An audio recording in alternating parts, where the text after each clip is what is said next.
নমস্কার, শুভ রাধাষ্টমীর সকলকে প্রীতি, শুভেচ্ছা ও ভালোবাসা। সকাল আপনারা কেমন আছেন? আমি ভালো আছি।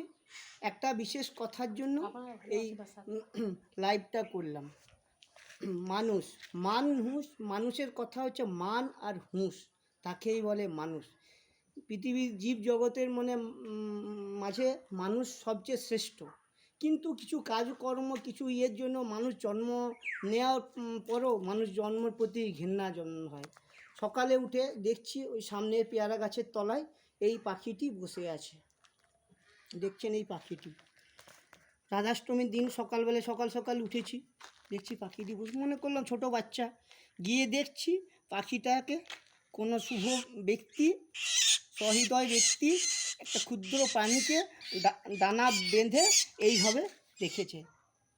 এর কী দোষ তাকে এইভাবে নৃশংসভাবে এইভাবে কষ্ট দিয়ে মারা? এই কীর্তিকলাপ কাজকর্ম দেখে আমার মানুষ জন্মের প্রতি ঘৃণা হয়। এইটাই কি মানুষের চরিত্র? এইটাই কি মানুষের বৈশিষ্ট্য?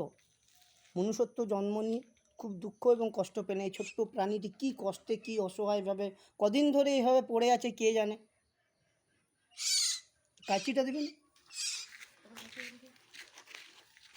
আমি দেখছি। এক সেকেন্ড, দাঁড়া রে বাবা, তুই অনেক কষ্টে আছিস, দেখতে পাচ্ছি। এই বাবা যেভাবে বাঁধা আছে জীবনেও খুলতে পারবে না। তো ওই পাঠিনটা নিয়ে কাটে দাও। এক সেকেন্ড,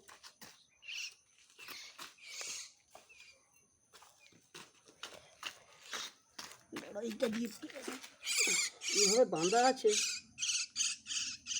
দাঁড়া রে বাবা, তোকে আজাদি করছি। একটা কাপড় ছেঁড়া দিয়ে এইভাবে বেঁধে দিয়েছে, জীবনেও খুলতে পারবে না। দাঁড়া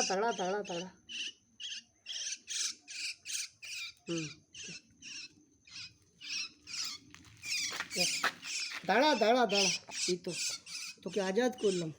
যেখান থেকে পেয়েছি ওইখানে ছেড়ে দিয়ে আসি। দাঁড়া, আজ তোকে আজাদ করলাম।